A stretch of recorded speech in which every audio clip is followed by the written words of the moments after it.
2024 में मोदी के सामने विपक्ष का चेहरा कौन होगा?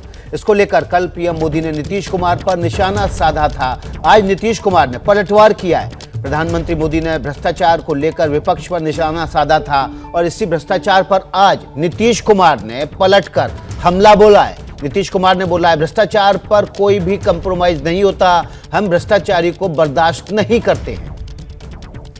भ्रष्टाचार और भ्रष्टाचारियों को बचाने के लिए कुछ राजनीतिक दल खुल करके सामने आ गए हैं, संगठित होने का प्रयास कर रहे हैं। ये भ्रष्टाचारियों को बचाने वालों से लगातार सतर्क रहना है। जब श्रद्धेय अटल बिहारी वाजपेयी देश के प्रधानमंत्री के साथ जो काम करने का मौका मिला, किस तरह से काम किया, किस तरह से उन्होंने सब लोगों का ख्याल रखा और यहाँ पर भी बिहार के लोगों ने काम करने का मौका दिया है। कोई भी साथ रहे और पिछले वर्षों से कितना काम कर रहे हैं। अब कोई है केंद्र में अपना कुछ बोलते रहते हैं, हम सब पर ध्यान ही नहीं देते। चलिए निश्चित प्रधानमंत्री भ्रष्टाचारियों को बचा रहे हैं, भ्रष्टाचारियों को बचा रहे हैं, पोलराइजेशन कर रहे हैं, कुछ राजनीतिक दल कूद गए हैं। कहाँ को भ्रष्टाचारी को बचा रहा है? कोई भ्रष्टाचारी को बचाएगा? खुद ही सोचना चाहिए ना भ्रष्टाचारियों को बचाने का। इधर उधर कोई राज्य में जो हो रहा है कहां से किसको लाने का, तो उन अपना सोचे वो लोग। यहाँ पर तो हम लोग कभी भी भ्रष्टाचारियों को इतने दिनों में बर्दाश्त नहीं किया। एक बार अच्छी तरह जान लीजिए। लेकिन वो क्या बोलते हैं तो अपना बोले, हमको उससे क्या मतलब। तो एनडीए से अलग होने के बाद नीतीश कुमार पहली बार खुलकर बोले हैं और सीधे उन्होंने निशाने पे लिया है प्रधानमंत्री नरेंद्र मोदी को। सीधे सीधे सवाल पूछा। आज जेडीयू की राष्ट्रीय कार्यकारिणी भी है दोपहर में और उससे पहले पटना में तमाम बड़े बड़े पोस्टर भी लग गए हैं। और देखिए, इस सब पर बातचीत करने के लिए हमारे साथ सीधे पटना से पटना साहिब के सांसद पूर्व केंद्रीय मंत्री रविशंकर प्रसाद जी जुड़ गए हैं। रविशंकर प्रसाद जी, आपका एबीपी न्यूज़ पर स्वागत है। आज आप पटना में लोगों से मिले भी, सुबह सुबह आपके क्षेत्र के लोग मिलने आए थे और उन्होंने बताया भी होगा कि पटना में किस तरह के होर्डिंग पोस्टर लगे हैं। एक होर्डिंग है उसमें से जुमला नहीं, हकीकत। पहले आप नीतीश कुमार ने क्या क्या बोला, ये आपके वरिष्ठ संवाददाता और बिहार ब्यूरो के चीफ मित्र प्रकाश जी ने आके बताया, वो भी बैठे हुए हैं, तब तक आपने चला भी दिया। अब जरा विकास जी, मैं आपसे एक सवाल पूछता हूं। नीतीश जी बोले कि हम भ्रष्टाचारियों को बचाते हैं, तो किसके कंधों पर उनकी आज की सरकार खड़ी है? ये मेरा पहला सवाल है। एक विकेट तो कल गिर गया पूर्व कानून मंत्री का, अभी और कितने विकेट हैं? लेकिन जरा अपनी रिसर्च टीम को भदौरिया जी कहिए कि बिहार के माननीय उप मुख्यमंत्री तेजस्वी यादव जी का 2020 के चुनाव का जो इलेक्शन एफिडेविट फाइल किया था अपनी संपत्ति के बारे में, उसकी कॉपी मेरे पास है। उसमें मैं उन्हीं की बात खाली कह दूं कि उन्होंने 9 संपत्ति खरीदने का दावा किया है 2005 से 2008 में। आज उनकी उम्र 32 साल है। उस समय उनकी उम्र कितनी रही होगी 2005-06 में? आप समझ लीजिए, वो कहते मैं बच्चा था, घोटाला कैसे करूंगा। तो इतनी संपत्ति कहां से खरीदी भाई? क्या करते थे आप?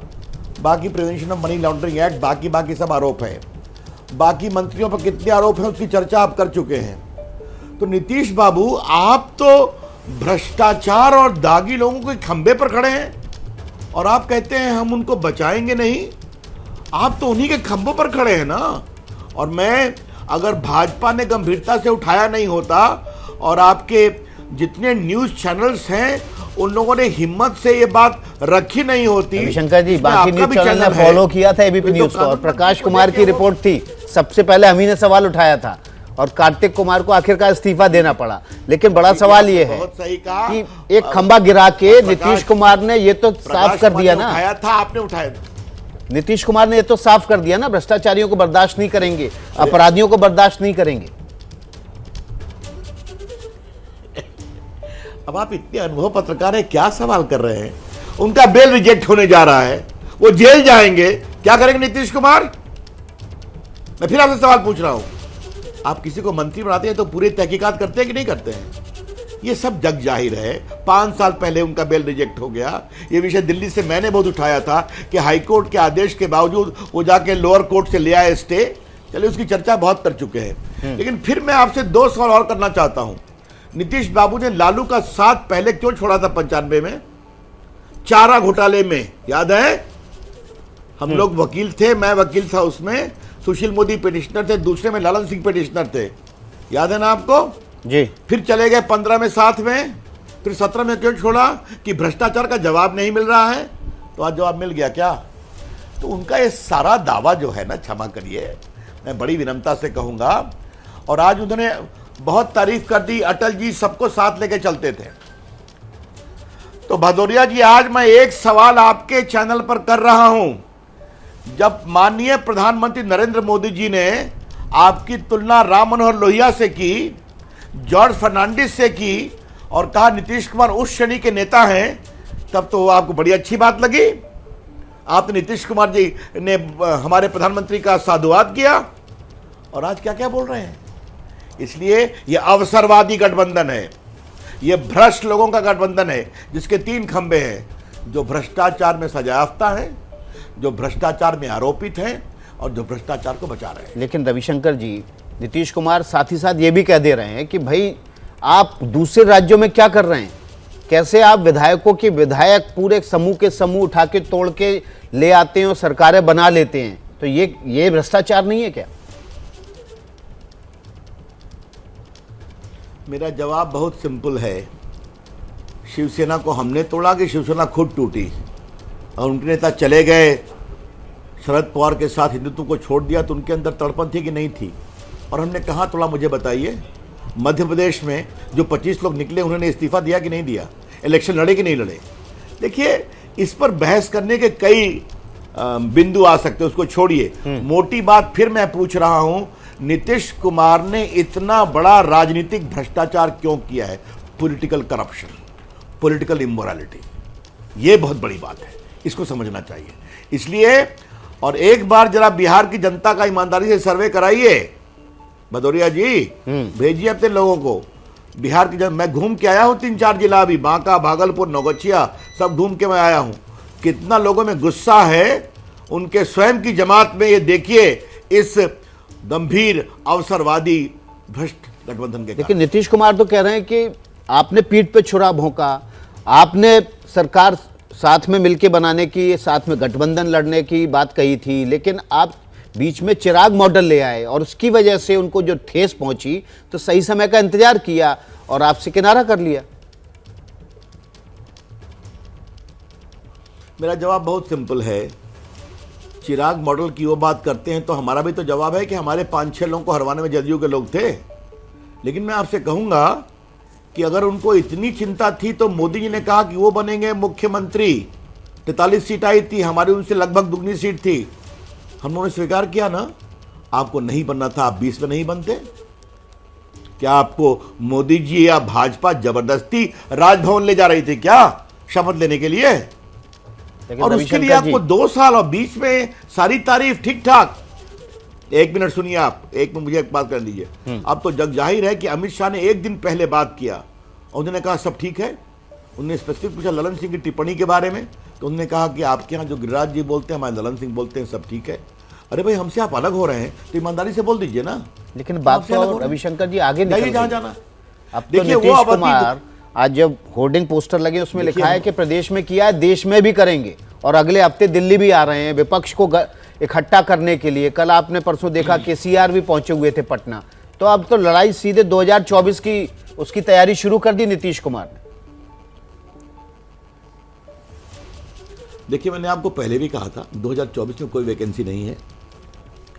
नरेंद्र मोदी की लोकप्रियता, उनके काम की लोकप्रियता, उनकी ईमानदार सरकार और देश की सुरक्षा पर उनका एक देश को आत्मसम्मानित करने का, भारत की संस्कृति, भारत के संस्कार, देश उनके साथ है, पहली बात।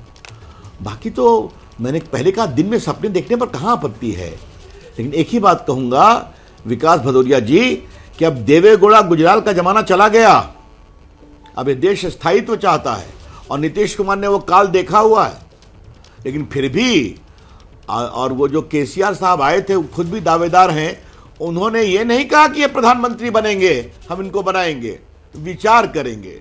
तो देखने दीजिए, कई दावेदार हैं। लेकिन रविशंकर जी, हमको कल अपनी मेरी दावेदारी जेडीयू के एक ठोकने नेता से दीजिए। बात हो रही थी, कोई उन्होंने भारत कहा जो- कि नीतीश कुमार अटल जी की सरकार में रेल मंत्री रहे, इस बार टिकट उनका वेटिंग नहीं रहेगा, कंफर्म होगा।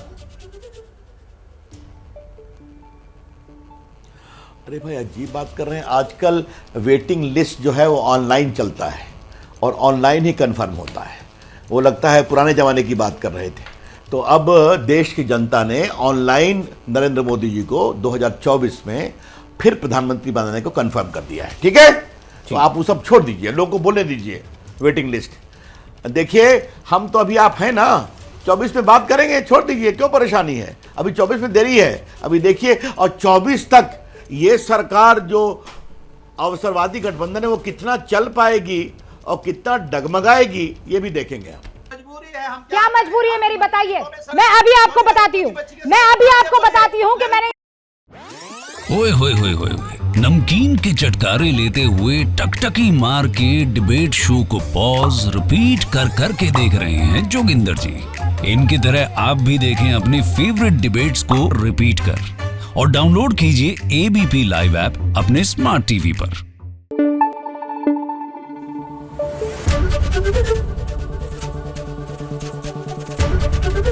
एबीपी न्यूज आपको रखे आगे।